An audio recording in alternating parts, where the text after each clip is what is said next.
নমস্কার, রাধে রাধে, জয় শ্রীকৃষ্ণ। প্রতিদিনের মতো আমি আপনাদের সামনে এসে হাজির।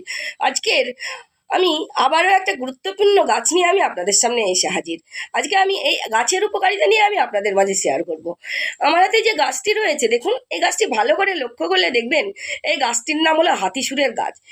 আগেকার দিনে রাজবৈদ্যরা এই গাছের পাতা অল্প ঘষে, মানে ভালো করে ঘষে, হাতের রস নিয়ে চোখের পাতায় কাজলের মতো লাগাতো।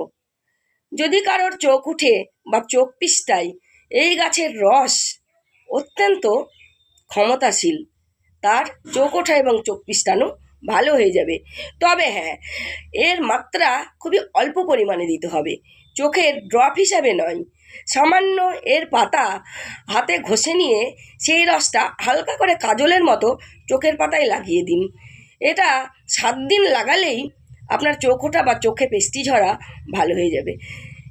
দেখুন, আমার হাতে রয়েছে কিন্তু হাতিসুরের গাছ। এই গাছটা আপনারা সবাই চেনেন। এইটি এত মূল্যবান গাছ, আমাদের আশেপাশেই রয়েছে এই গাছ। তো গ্রাম বাংলার ঘরে ঘরে আজকাল তো উন্নত মানের ডাক্তার বৈদ্য সব তৈরি হয়েছে, আজকাল আর এইসব গাছের ব্যবহার কেউ করে না, কিন্তু এইসব গাছের গুণ সম্পর্কে অনেকেই জানে না। তো যদি কখনো কারোর চোখ পিস্তায় বা চোখ উঠে, এই পাতার রস হালকা করে হাতে ঘষে চোখের পাতায় কাজলের মতো লাগিয়ে দিন, দেখবেন সেরে যাবে। রাধে রাধে, জয় শ্রীকৃষ্ণ। সবাই ভালো থাকুন, সুস্থ থাকুন।